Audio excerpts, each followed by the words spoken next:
Look alive, look alive.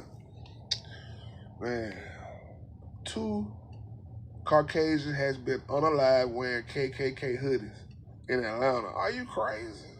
Who said y'all? It's y'all. Oh my God. Let me calm down because I'm hyped. I'm hyped because I've been waiting on this. We've been waiting on this. I'm hyped.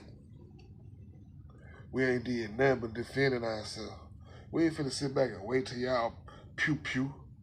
We ain't finna sit back and let y'all call us the name we call each other. Man, I'm telling you, y'all better sit down somewhere, man, for real. Cause the YN, Unks, old school, everybody, we on point. We on point. We can't wait.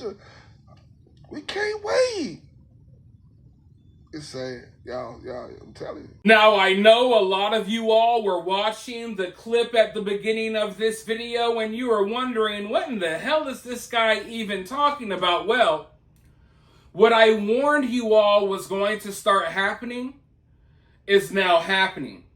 You see, over the last month or so, we have dozens of stories about black people killing white people. Of course, everyone really started paying attention after the Karmelo Anthony and Austin Metcalf situation. But since then, we have so many stories, too many stories to name. Right off the top of the head, we have that young woman that was executed in her sleep by some guy that stole her credit cards and went on a shopping spree. We have the paramedic that was literally helping a patient when the patient decided to shank him because he was white. We have the guy that had his head hacked off at the bus stop while sitting there waiting on the bus with his wife. We have the innocent officer that was mowed down by Rodney Hinton. And these are just a few to name.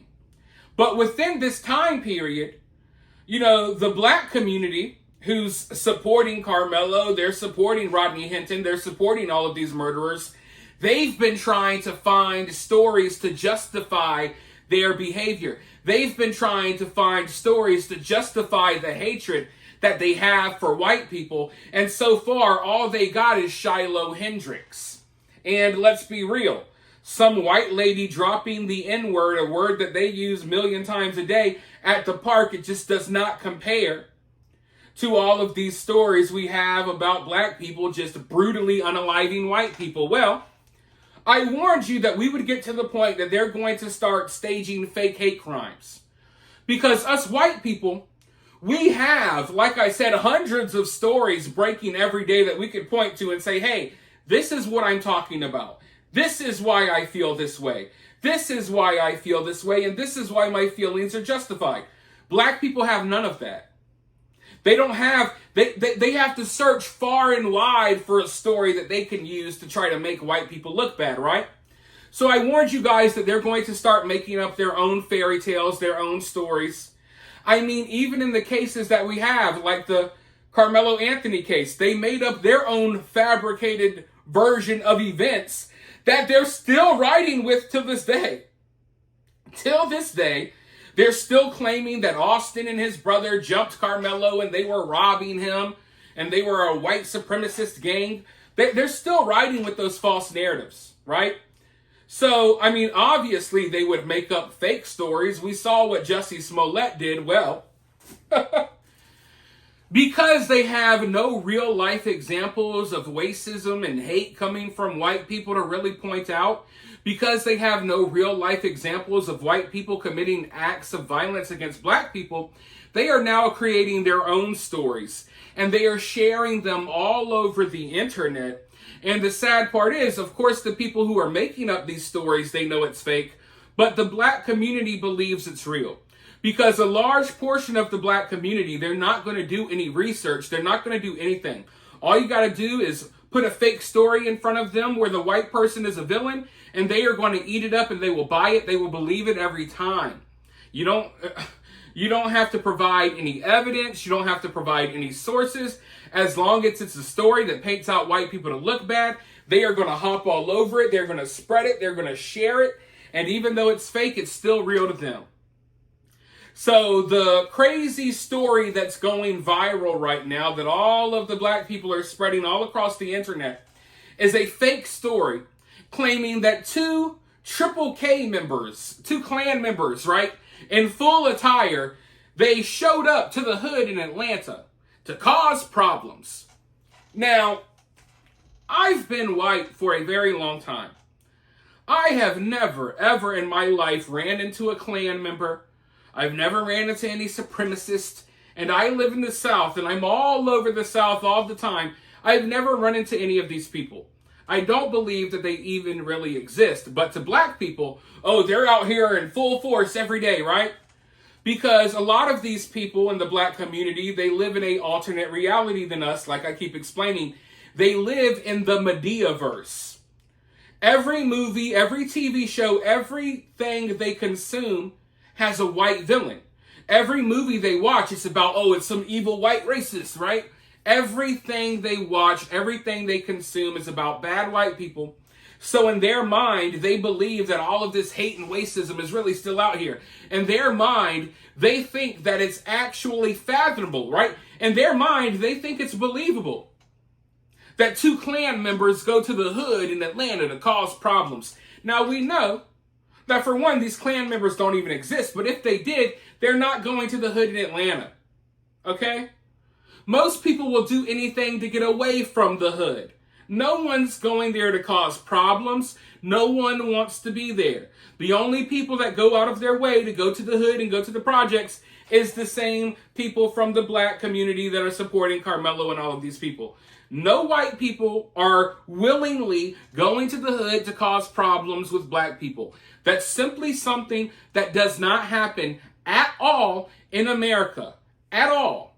But they're all spreading this story that these two white Klan members, they went to the hood to cause problems. And then the black community came out in full force and they fought them and they unalived them. And now the black community is rallying around the deaths of two imaginary white people. Because celebrating the deaths of real white people was not enough. Celebrating murderers that were black was not enough. Now they have to celebrate imaginary white deaths and imaginary black murderers. That's how insane these people have gotten. The story is obviously fake. It literally, you could just listen to it and watch it and tell it's fake. But like I said, if you're someone from this community that is coming with your racist goggles on and you're looking for anything to demonize white people about, of course, to these people, it seems believable. In fact, let me go ahead and roll another clip of people spreading this nonsense so you understand what I'm talking about here. But before I do that, if you support the channel, if you like someone like me calling this stuff out, consider supporting the channel in one of many ways. Like the video, share the video, comment, become part of the conversation, subscribe if you haven't already, and put your notifications on if you are subscribed. But if you want to take your support one step further, it's also my birthday. If you would like to send a birthday gift, you could do so via Cash App or Super Thanks. Always greatly appreciated. But with that being said, let's go ahead and roll another clip so you guys see what I'm talking about. Then I'll be right back with more thoughts. Two men shot and killed after wearing Klan hoods. So apparently that's in Georgia. Two white guys came wearing Klan hoods to an event where black people were hanging out, and they came to intimidate and do what their ancestors do, and they were sent to their ancestors. So they're dead now, in case you didn't get the reference. Yeah, that's it. That's the story. White guys came to intimidate with Klan hoods, and it backfired, and they got backfired. These people absolutely destroy their own credibility every time and moving forward. When you see people that look like that spreading stories like that, you might as well automatically assume they're lying because they all have an anti-white agenda. And it's crazy because there's so many issues going on within the black community. There's so many issues that need to be addressed, that need to be tackled. There's so many problems that they need to find the solutions for. But instead, they sit around and create fake racist fairy tales about white people. Because they're absolutely obsessed with race. They're absolutely obsessed with white people. Never, ever, a second of my life have I ever sat here at home in my free time and said, you know what? I'm going to make up a fake story about black people doing bad things. Never. I actually have a life. I have things that I enjoy. My life isn't hyper-focused on race 24/7, but for these people, they are. They are. And as I've been explaining, there's no place that they're unwilling to go. And now we've reached the part where we got all of these stories adding up. This innocent white person killed. This innocent white person killed. And they're trying to keep up, but they can't.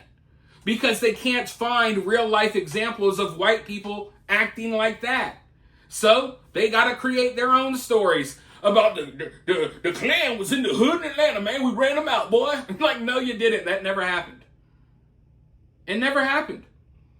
And the pictures that they're using, they should have used pictures that were more obscure, if you will. The pictures of the two white men that they're using is from a road rage incident that happened in Florida. And immediately when I saw those pictures, I immediately recognized those two men because that's a story that I talked about involving two white dudes that got in a road rage incident and started shooting each other but accidentally shot their daughters, okay? A stupid, ratchet situation there as well. But they basically took those mugshots and pretended, hey, these are the two Klan members that went into the hood in Atlanta and they got smoked. But hey, I'm telling you, there's thousands of people across America now that believe this story is real. And they're getting prepared. You heard them. They're ready. They're getting ready for when the Klan comes to the hood. It's the lengths that these people are willing to go to avoid accountability. It's just, why?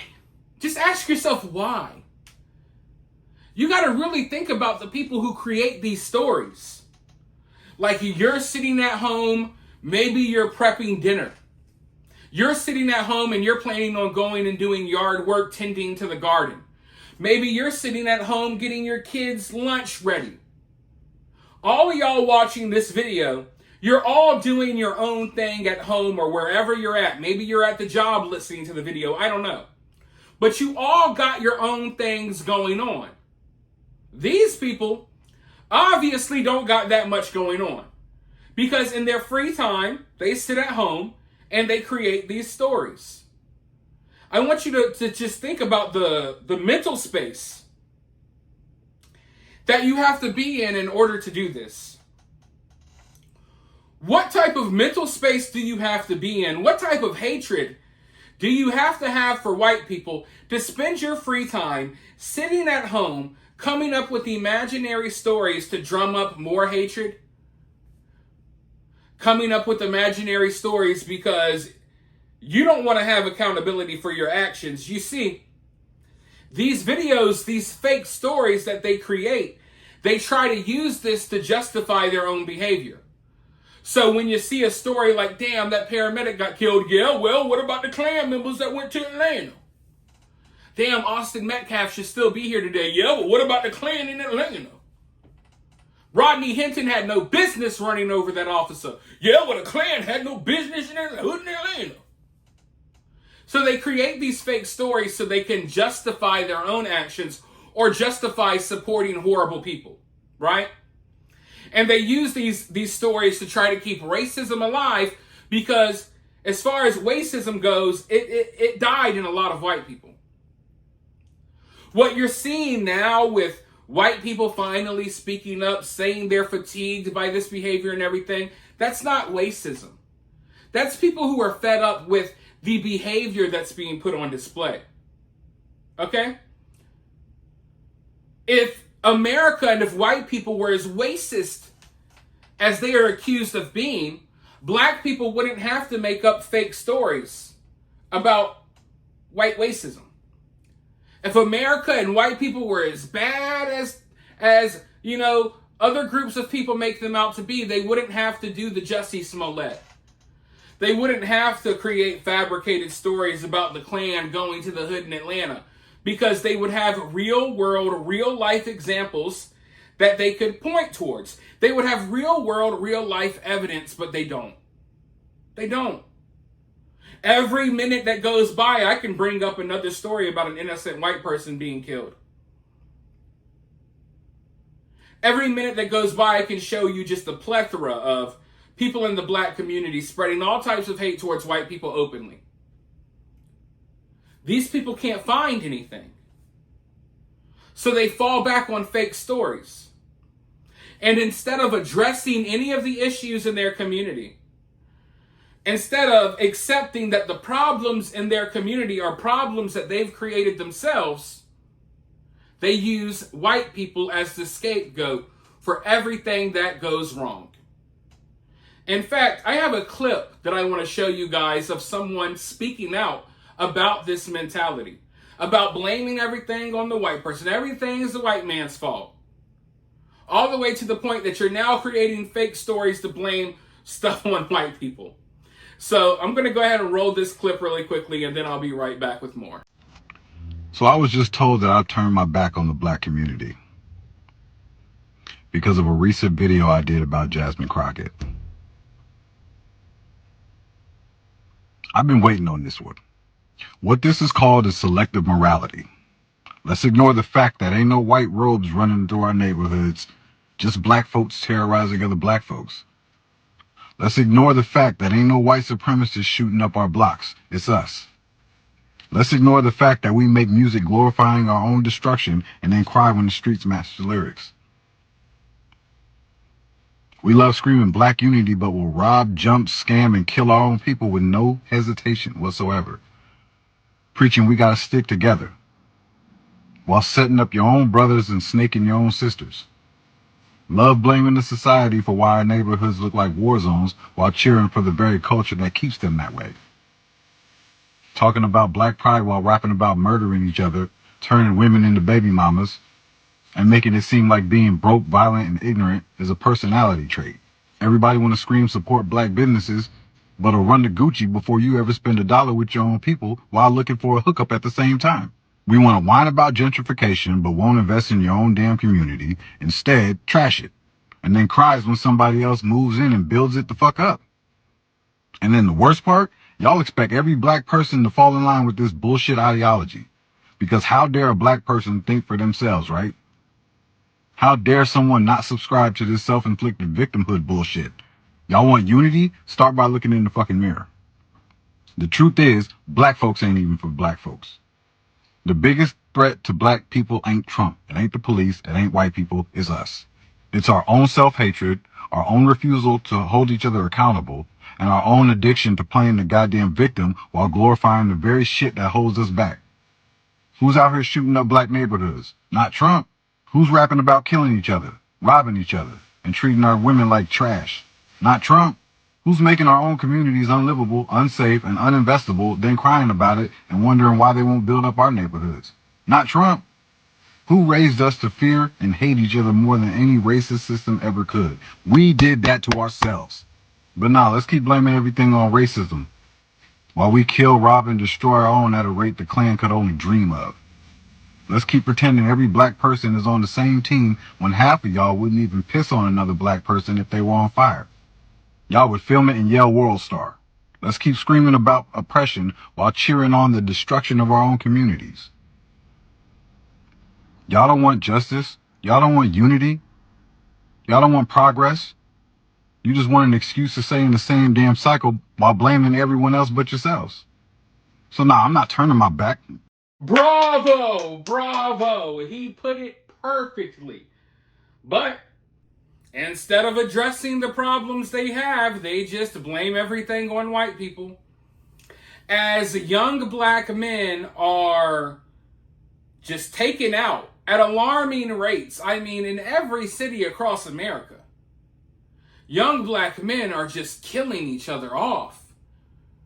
But instead of acknowledging those problems, a large portion of the black community, instead of pointing out real issues happening in their neighborhood, in their communities, They sit at home and they create fake stories about racist white people, and they spread them all over social media. If this energy was put into doing something constructive, if the same energy that they put into creating fake stories about white people, if that same energy was put into stopping some of the problems that they have, America would be a much safer place. Not only would their communities be much safer, but everywhere in America would be much safer, because we know that a certain community commits a vast majority of the crime. And that's not me, that's not my opinion, that's just the facts. This community commits a vast majority of the crime. And if they tackle the problems in their own community, everywhere becomes safer. But unfortunately, right now, we're stuck in this pattern where most people are afraid to call out this behavior. And we're stuck in this pattern where instead of accepting accountability, instead of acknowledging the issues that they have, they just want to blame everything on white people. And they just want to sit at home and create their TikTok conspiracy videos about white people. And that's why we're at where we're at now. And I don't think things are getting any better. In fact, it seems like things are getting worse, especially over the last couple of months here. But what I am noticing is that people have had enough. And now people who were unwilling to speak out before are willing to speak now. So hopefully, me, and like the guy you just watched in that clip, hopefully we can inspire other people to speak out about these problems. Because people can watch my videos and they can be sensitive and they can get triggered and they can rage out. But at the end of the day, I want what's best for the black community. I don't hate black people. I don't hate the black community. I want them to stop killing each other off and stop killing everyone else. Stop committing all of these violent crimes. Stop going on mass looting sprees. Stop this insane, ratchet, ghetto behavior. That's what I want. That's all I want. And that would be what's best for them as well. So people can look at it like, you're being hateful, Cinema. No, I'm trying to be helpful. I'm trying to be helpful. And everyone needs a friend that's going to tell you how it is. You got those friends that aren't going to tell you how it is. You got those friends that will just defend you no matter what, and they'll go along with you no matter what. But then sometimes you got those friends that will sit you down and tell it like it is. And that's what the black community needs right now. They need people to sit down and tell it like it is, to put this behavior in check. So hopefully more people start speaking out. But for now, don't be surprised, like I warned you guys weeks ago, when you start seeing all of these fake viral stories being spread. This is a tactic that they like to use when the spotlight is on them because of all of their insane, crazy behavior, unaliving white people all over. But with all of that being said, you guys let me know what you think about all of this down in the comments below. While you're down there, hit that thumbs up and hit that subscribe and ring that notification bell. And I'll talk to you all very soon in the next video.